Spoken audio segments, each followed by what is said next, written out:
গো মা আমার রামিসা, কেন নেমে এলো মানিসা 7 বছরের জীবনে, তাই ভাবি শুধু ক্ষণে ক্ষণে।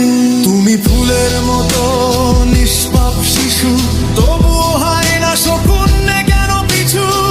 ছিল হাসি খুশি ভরা প্রাণ, সেই হয় না শকুন কেড়ে নিল ওই সে ফুলের ঘ্রাণ। কত কষ্ট